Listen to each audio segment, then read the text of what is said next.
धनबाद स्थित केंद्रीय खनन एवं ईंधन अनुसंधान संस्थान सिम्फर के प्लैटिनम जुबली समापन समारोह में भाग लेने के लिए बुधवार को झारखंड के राज्यपाल रमेश बैस धनबाद पहुंचे। झारखंड का राज्यपाल बनने के बाद पहली बार धनबाद पहुंचने पर उनका जोरदार स्वागत किया गया। वे हवाई मार्ग से रांची से धनबाद पहुंचे। बरवाडा हवाई पट्टी पर हेलीकॉप्टर से उतरने के बाद राज्यपाल के धनबाद के उपायुक्त संदीप सिंह और एसएसपी संजीव सिंह ने अगवानी की। हवाई पट्टी पर उन्हें गार्ड ऑफ ऑनर दिया गया। इसके बाद वे कार्यक्रम में भाग लेने के लिए सिम्फर रवाना हो गए। राज्यपाल सिम्फर के समारोह में भाग लेने के लिए धनबाद पहुंचे थे। वे हेलीकॉप्टर से 12 बजे धनबाद स्थित बरवाडा हवाई अड्डा पर उतरे, जहां से उन्हें पूरी सुरक्षा के साथ सिम्फर परिसर ले जाया गया। सिम्फर के डिगवाड़ी परिसर में कोल गैसिफिकेशन उत्कृष्टता केंद्र और मरकरी मैनेजमेंट इन एमिशन सेक्टर के उत्कृष्टता केंद्र की शुरुआत के साथ सिम्फर धनबाद में प्लैटिनम जुबली पार्क का भी उन्होंने उद्घाटन किया।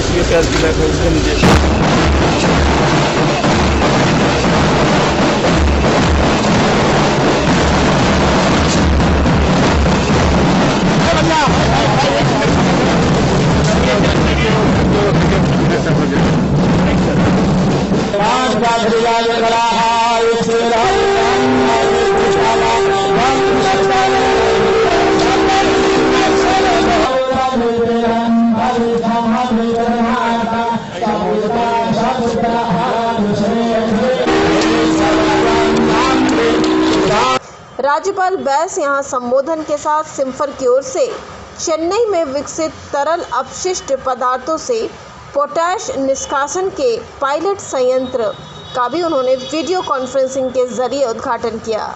इस दौरान उनके साथ धनबाद सांसद पशुपतिनाथ सिंह और सिम्फर के वैज्ञानिक मौजूद रहे।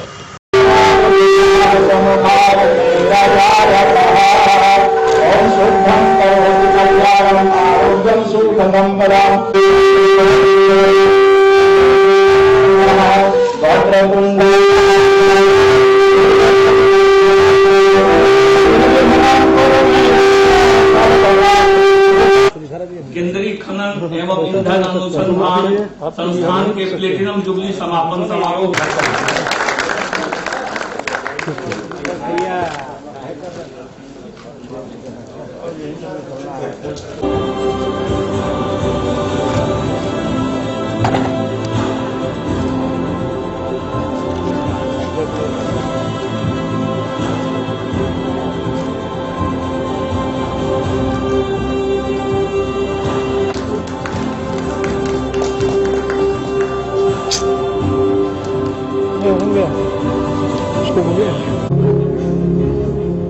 प्रकृति ने झारखंड राज्य को अनुपम सौंदर्य के साथ साथ बहुमूल्य खनिज संपदा से परिपूर्ण होने का भी अखंड सौभाग्य प्रदान किया है।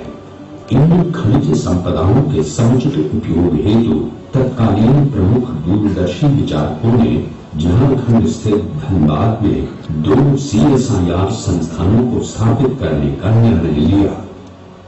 केंद्रीय ईंधन अनुसंधान संस्थान की आधारशिला अंतरिम राष्ट्रीय सरकार के तत्कालीन माननीय मंत्री श्री CH भाभा कार्य खनन तथा विद्युत विभाग द्वारा 17 नवंबर 72 साल बाद मैं आ रहा हूँ। मैं जो अटल जी के साथ मिनिस्टर था, माइंस की मैं इंडिपेंडेंट चार्ज मेरे पास था। काफी जगह मैंने दौरा किया, काफी माइंस मैंने देखा, लेकिन यहाँ एक मेरे मौका नहीं मिला।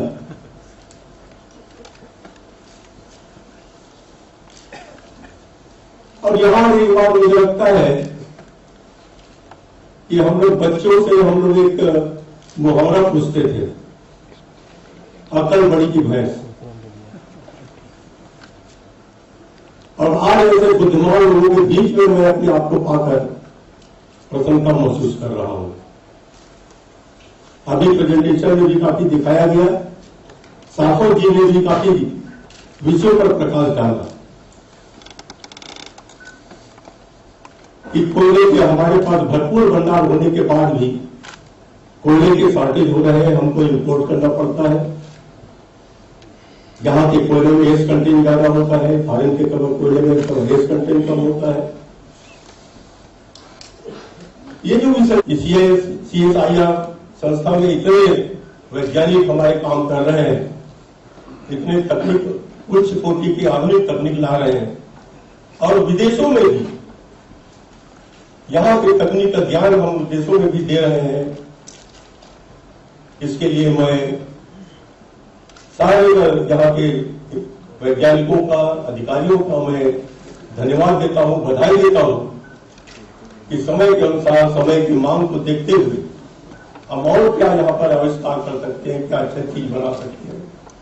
इसके लिए अगर आप लोग ध्यान देंगे तो इस संस्था का नाम तो होगा, लेकिन देश का नाम भी विदेशों में जाएगा कि भारत तकनीकी में भी पीछे नहीं है, वो कुछ भी बना सकता है, कुछ भी कर सकता है। और ये बातें विदेश के लोग अब अच्छी तरह समझ गए हैं कि आने वाला समय भारत का है। इन बातों के साथ मैं अपनी बात पीछे कीजिए आप लोग। देखो, आज CSIR CIMFR संस्था के द्वारा मुझे आमंत्रित किया गया था और इस संस्था का 75 साल पूरा हो गया। प्लेटिनम जुबली में सारे वैज्ञानिक इकट्ठे हुए हैं और भारत की एक ऐसी संस्था है जो खाली देश में नहीं, विदेशों में अपनी तकनीक को दे रही है। और यह इतनी पुरानी संस्था होने के बावजूद अच्छे ढंग से चला रहे हैं। इस संस्था में जो भी काम होंगे देश को आगे बढ़ाने के लिए, यहाँ नए नए रिसर्च होते हैं, नए नए तकनीक का ज्ञान होता है और इस संस्था से सरकार को भी और देश को भी काफ़ी अपेक्षाएं हैं कि भारत आत्मनिर्भर बने, जिसमें CSIR इनका भी भागीदारी होगा।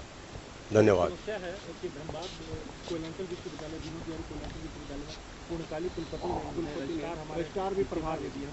अभी चालू हो रहा है, उसका प्रोसेस हो गया है, उसका अभी हो जाए। 4 वाइस चांसलर की नियुक्ति होनी है, वो हो रही है, प्रक्रिया में है वो।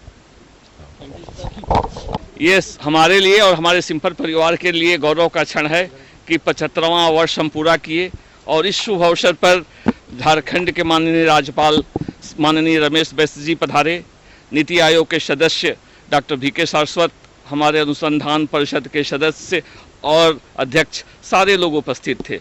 और हम लोगों को आगे 25 साल और फिर अगर 50 साल जब भारत इस 21वीं शताब्दी में विश्व गुरु बनेगा तो सिम्फर का क्या योगदान होगा, इस पर हमने चर्चा किया और माननीय राज्यपाल महोदय का हमें आशीर्वाद मिला। हम बहुत गौरवान्वित हैं और देश के अर्थव्यवस्था में यह संस्थान हमेशा योगदान करता है। जैसे कि मैंने चर्चा में कहा था कि 200 से अधिक इंडस्ट्री पार्टनर्स हमारे नॉलेज पार्टनर हैं, उनको हम अपनी टेक्नोलॉजी देते हैं। 3:30 बजे से इंडस्ट्री मीट होगी, जिसमें पूरे भारत से आए हुए इंडस्ट्री के पार्टनर्स हमारे साथ साझा करेंगे और वो अपनी नीड बताएंगे, हम उसका सलूशन देंगे। यह हमारे लिए और धनबाद की जनता के लिए गौरव का क्षण है कि इतने सारे अतिथि धनबाद में आए हैं। सारे लोग आए हैं, अपने डिफेंस के भी लोग आए हैं, प्राइवेट इंडस्ट्री के लोग आए हैं। अभी हम लोगों ने एक, जैसा मैंने कहा, कुदुमुख आयरन ओर को हम लोगों ने 185 करोड़ की टेक्नोलॉजीज दी है। तो इस तरह से बहुत सारे लोग आए हैं। कोशिश करेंगे कि सिम्फर का पूरे भारत में ही नहीं, अफगानिस्तान में, मस्कट में, नेपाल में, भूटान में, और हम वो समय दूर नहीं है जब हम अमेरिका में और ऑस्ट्रेलिया में भी अपनी टेक्नोलॉजी देंगे। हमारे को भारत सरकार ने हमें 100 मिलियन टन कोयला को गैसीफाई करने के लिए जिम्मेवारी मिली है नीति आयोग को। नीति आयोग के सदस्य चाहते थे कि हम उसका प्लांट लगाएं और सक्सेसफुली प्लांट हमने रन किया और वो देख करके उनको विश्वास हो गया है कि हाई ऐश कोल, जो भारत की कोयले की यही कमी है कि हमारे पास ऐश मात्रा बहुत ज़्यादा है, वो ऐश को हम दूर कर पा रहे हैं और वो प्लांट ऑपरेशनल हो गया है। और मरकरी इमिशन का भी सेंटर ऑफ एक्सीलेंस हुआ है आज। उसके वजह से हम पूरे इंडस्ट्री में कैसे मैनेजमेंट करना है मरकरी का, कैसे कोयला को हमको ख्याल रखना है, इस पर हम